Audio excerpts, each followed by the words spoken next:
But Jessica, you're over at the White House. You're getting some information.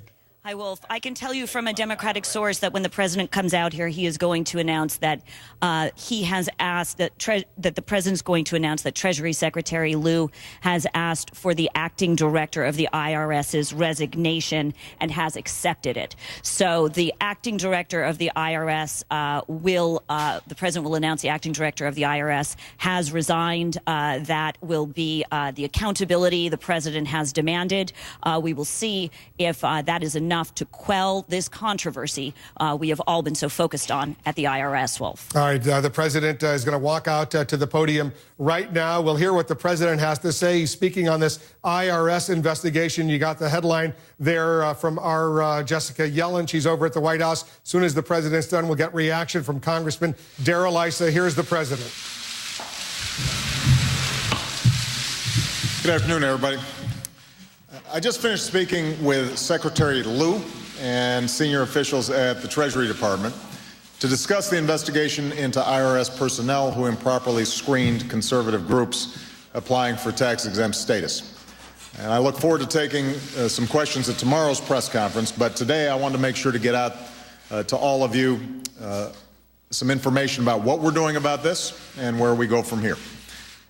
I've reviewed the Treasury Department watchdog's report, and the misconduct that it uncovered is inexcusable. It's inexcusable, and Americans are right to be angry about it, and I am angry about it.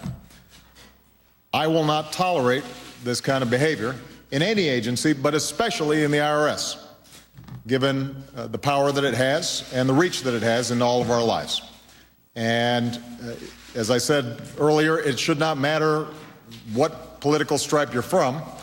The fact of the matter is that the IRS has to operate with absolute integrity. The government generally has to conduct itself in a way that is true to the public trust. That's especially true for the IRS. So here's what we're going to do. First, we're going to hold the responsible parties accountable.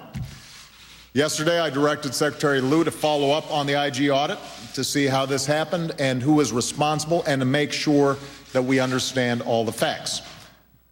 Today, Secretary Lew took the first step by requesting and accepting the resignation of the acting commissioner of the IRS. Because given the controversy surrounding this audit, it's important to institute new leadership that can help restore confidence going forward.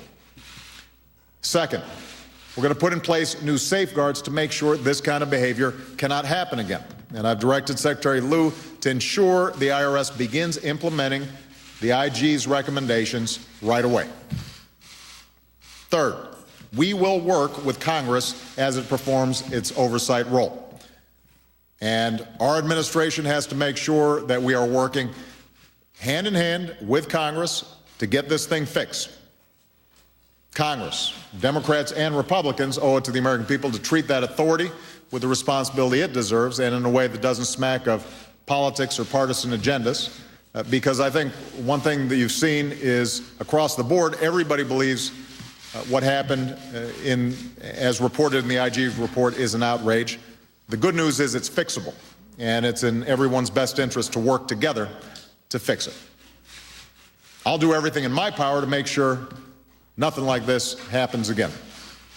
By holding the responsible parties accountable, by putting in place new checks and new safeguards, and going forward by making sure that the law is applied as it should be, in a fair and impartial way. And we're going to have to make sure that the laws are clear so that we can have confidence that they are enforced in a fair and impartial way, and that there's not too much ambiguity surrounding these laws. So that's what I expect. That's what the American people deserve, and that's what we're going to do. Thank you very much. A brief statement, 3 or 4 minutes, by the President of the United States, making it clear he is deeply, deeply concerned about what happened at the IRS, announcing that the acting commissioner has resigned. They've asked for his resignation. They've accepted his resignation, also saying that there will be new safeguards to make sure that this never, ever happens again. And he also promised to work with Congress to do the best that they possibly can to fix the problem, to see what happened, to learn from the mistakes, and then move on. Let's get Dana Bash up on Capitol Hill. How's this likely to play up there, Dana?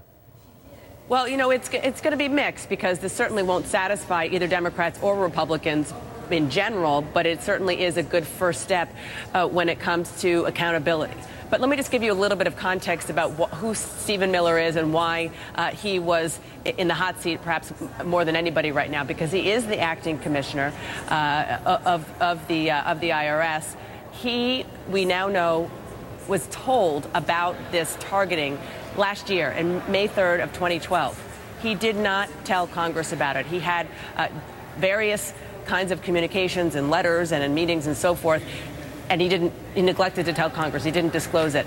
Never mind that, he didn't just voluntarily call and say, you know what, I just found this out. So that's why, considering the fact that he is the current head, he was the person who was going to absolutely get raked over the coals. He was supposed to testify day after tomorrow, on Friday, before the House Ways and Means Committee.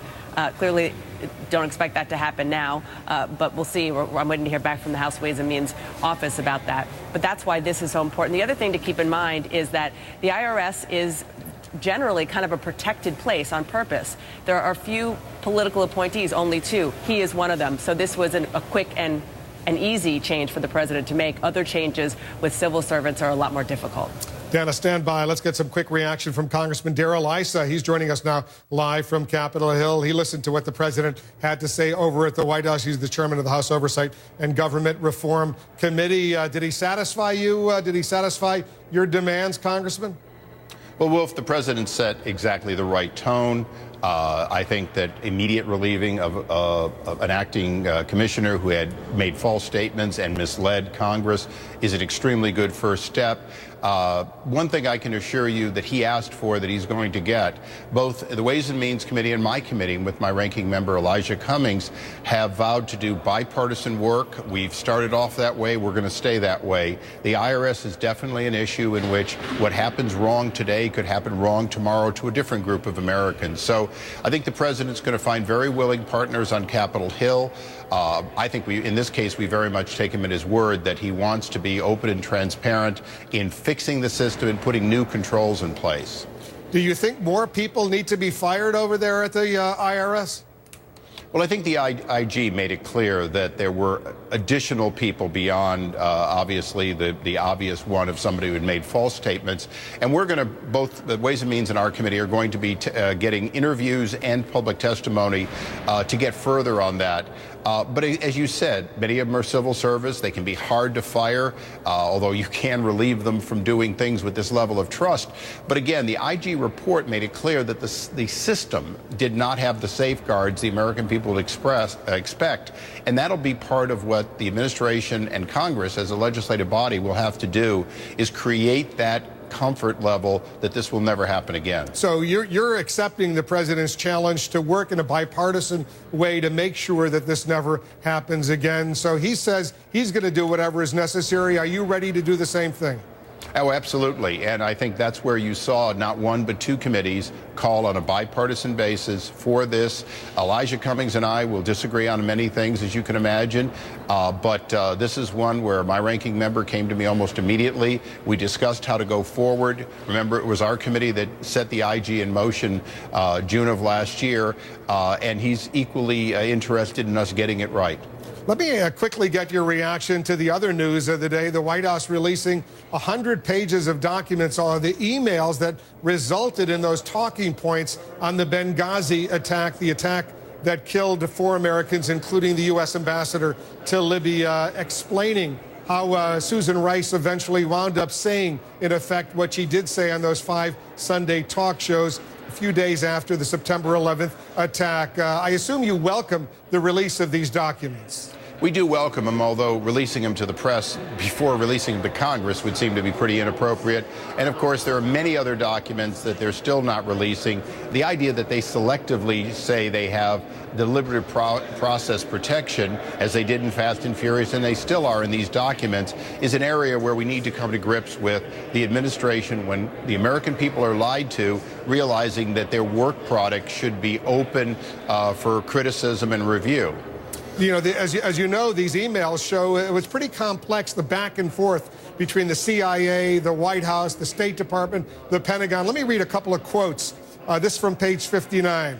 A draft note to the CIA director. We've tried to work the draft talking points, but have run into major problems. The White House cleared quickly, but State has major concerns. The Bureau cleared with a few comments, but asked that justice be brought in. It is evident that will not happen tonight. And Ben Rhodes, who is the official at the NSC, the National Security Council, has asked that this issue be reviewed tomorrow morning. Then on page 94, a little bit later, in an email to the U.S. Ambassador to the United Nations, Susan Rice. The first draft apparently seemed unsuitable because they seemed to encourage the reader to infer incorrectly that the CIA had warned about a specific attack on our embassy. Mike Morrell, the deputy CIA director, noted that these points were not good and he had taken a heavy editing hand to them. So when you hear these, when you see these emails, when you see what was going on, does it satisfy you that all of this back and forth was sort of routine, done in good faith, or was there something sinister there? Well, we're not accusing anyone of anything sinister. We certainly want to digest these pages, but recognize that these are selective pages. We need to have full access to the deliberative process of the emails, and I think that's one of the areas we clearly want to have. But remember, Wolf, this is a situation in which the two men on the ground, the now deceased ambassador, Ambassador Stevens, who said to his deputy, Greg, we're under attack, and Greg Hicks, who's testified that he knew this was a terrorist attack from the get-go. Certainly the president of Libya said so on national television at the same time as Susan Rice was delivering false information. When you look at this train, you have to still ask the question is, how did they go from the correct information to the incorrect information? And isn't 100 pages or more of pushback on the CIA effectively telling the CIA, you've got to change your story?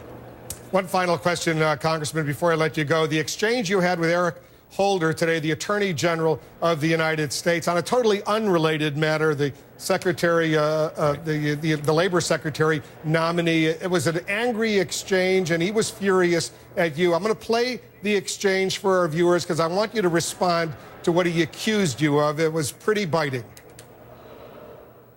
Mr. Cummings, my ranking member, joined in a letter requesting that we have the full contents pursuant to our subpoena of all 1,200. Will you make them available to the committee based on our bipartisan request? I will certainly look at the request. It's not something that I have personally been involved in, but I'll look at the request and try to be as responsive as we can. I'm sure there must have been a good reason why only the to and from parts were provided. Yes, you didn't want us to see the details. Mr. Attorney General, knowing the to and from, typically do. Knowing the to and I'm not going to stop talking now. Characterize something as something close to Mr. Chairman, would you inform the witness as to the rules of this committee? Inappropriate and is too consistent with the way in which you conduct yourself as a member of Congress. It's unacceptable and it's shameful. All right, those are pretty blunt words, unacceptable and shameful, the way you conduct yourself, Congressman, as a member of Congress. I want you to respond to what he said. Well, I have to keep doing my job even if the Attorney General objects. Thomas Perez told us that there were no documents offline. In other words, no private emails. It went from 0 to 1 to 2 to 34 and now 35 responsive emails in which he emailed privately, including one that was a private email to another private email at HUD. These are violations of the Federal Records Act. But more importantly, there were 1,200 emails that we simply want to look at. And this is my ranking member and myself. We don't want copies of them. We want to be able to review them to make sure we're satisfied that there are no additional documents. And in the case of the documents we're talking about, they're redacting. These are 35 emails in violation of the law that Thomas Perez had communications offline. We know that one of them is to the White House. One of them is to a HUD individual related to a quid pro quo that he conducted secretly in St. Paul, Minnesota. This investigation is into the wrongdoing, as we view it, at least not illegal, but wrongdoing by the proposed secretary. Well, he was supposed to be heading up justice in the Civil Rights Division, and areas in which he gave false testimony as to what he did or didn't do. It's a cover-up. We played a tape of his actually instructing somebody in the Attorney General's office in Minnesota not to speak about things. So these kinds of facts, and we produced a fairly lengthy report that's on our website as to Thomas Perez and his actions, these were very appropriate questions. I know the Attorney General would like to have answered for 5 minutes and my time would have been done.